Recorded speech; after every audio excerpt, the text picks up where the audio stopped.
Welcome to Grace Talks with Reverend Isaac Hayes. And as we think about our theme, We Are Not Broken, there is a passage of scripture in 2 Corinthians chapter 4, verses 7 through 10.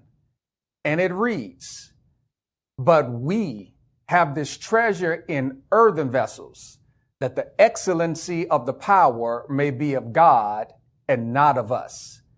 We are troubled on every side, yet not distressed. We are perplexed, but not in despair. Persecuted, but not forsaken. Cast down, but not destroyed. Always bearing about in the body the dying of the Lord Jesus, that the life also of Jesus might be made manifest in our body." I want to share with you pressure equals power. Because there is an axiom out there that says knowledge is power. And the general idea and concept behind this axiom is that the person who has information has a greater capacity and ability to get things done than a person who does not have that same information. But what if I told you that power is knowledge? And that's what Paul is sharing with us in his second letter to the church at Corinth, because they were viewing his sufferings as a sign of weakness. And he wanted for them to understand that his sufferings were not a sign of weakness, but that his sufferings were a sign of power. And he begins by sharing with them that we have this treasure in earthen vessels. So what is this treasure that Paul is talking about? It is the light of the knowledge of the glory of God in the face of Christ.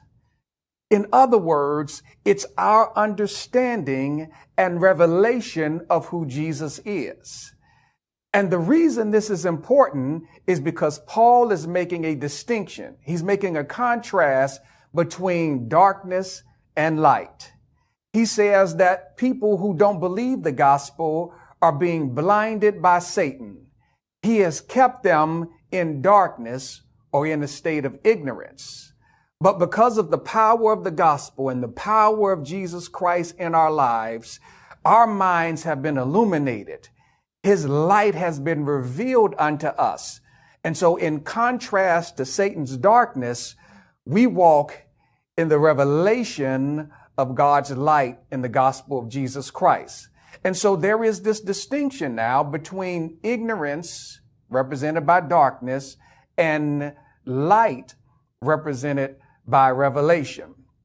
And so Paul says we have this revelation in our earthen vessels. It is a treasure in these jars of clay. In these frail human bodies, we have something of significant value, more than riches, more than gold, more than valuable paintings. We have a revelation of who Jesus is. And because of this revelation, he says that we have it so that the excellency of the power may be attributed to God and not to us. So the sufferings I'm going through, the adversity that I find myself in, the reason I can survive it is not because of my power, not because of my will to survive, but because of the information that I have about who Jesus is. And Paul goes on to lay out this litany of adversities and conflicts and chaos and controversy that he and his ministry team have gone through. And just think about all that he lists for us: being cast down, being perplexed, being troubled on every side.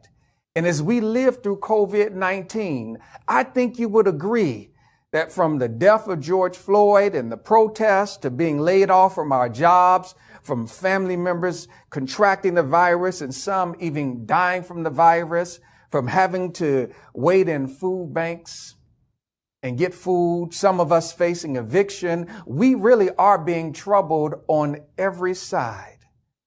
But we're not broken.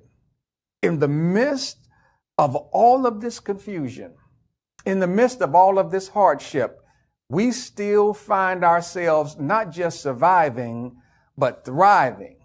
While other people are committing suicide, where other people are losing hope, the child of God knows that he or she cannot be broken because the power of God through our revelation of who Jesus is sustains us each and every step of the way. And so he says that because we've gone through all of these adversities, but we are not broken, we are not destroyed, we're not in confusion, we're not overtaken by our adversity. He says that we're always bearing about in our body the death of Christ, so that the life of Christ could be made known. Watch this. Here's what Paul is getting at. He wants them to know that our suffering helps us to relate to the suffering of Jesus.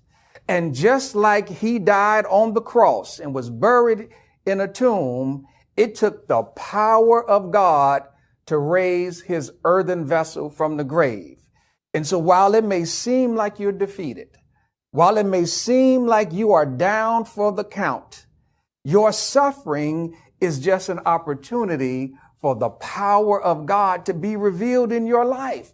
This is why pressure equals power, because the power of God cannot be revealed unless there is pressure that comes into my life that gives him the opportunity to show the excellency of his power. And so our prayer should be, Lord, help us to see your power in our suffering. Help us to experience your love, your grace, your comfort, your care. Help us to know that no matter what we're going through, we will not be broken because this pressure is just power. Lord, encourage our faith, strengthen our hearts, build us up in Jesus Christ as we continue to look to him as the author and finisher of our faith. Before I pray with you, I just want you to take a few moments to reflect over this last half a year. No one saw this coming. It caught us all off guard, but yet here we are in the month of August, still giving God praise, still thriving and enjoying the blessings of God, because he remains faithful to us even when there's chaos all around us. And so we don't have to be nervous. We don't have to be depressed. We don't have to live in despair. All we have to do is live in the victory that we already have in Jesus Christ. And so I want to encourage you to find the power of God in your life based upon your knowledge of who Jesus is. As long as you know Christ and the pardon of your sins and the fellowship of his suffering and the power of his resurrection, you don't have to worry about corona. You don't have to worry about the flu. You don't have to worry about any of these other issues that the news is trying to use to create fear in our lives, because we are not broken. Let us pray. Heavenly Father, we come right now thanking you and praising you for all that you have done. We thank you that your light has shined in our hearts, that your power has overcome the darkness of the enemy. And so your power is the knowledge that we have of who Jesus is, that he has come in the flesh to die for our sins, that he was wounded for our transgressions, bruised for our iniquities. The chastisement of our peace was upon him, and by his stripes we are healed. And just as you raised Jesus from the dead, that same power works in our lives to resurrect anything that appears to be dead. And so, Lord, I pray for those who are watching this Grace Talks moment to trust in you, to not be weary in well-doing, knowing that in due season they will reap if they faint not. We ask it right now in your Son, Jesus' name. Let everybody say amen and give God a praise, whether you're watching it on your iPhone, your iPad, in your home, on your way to work, no matter where you may be. Remember that we are not broken. God bless you. Thank you for watching Grace Talks. We pray you enjoyed our first podcast. Please make sure you subscribe to our ACOG Chicago YouTube channel and click on the notification bell. The Grace Talks podcast will exclusively be available on YouTube. Please like and share this podcast and visit our ACOG Chicago mobile app for more encouraging words. May God bless you and keep you. And remember, we are not broken.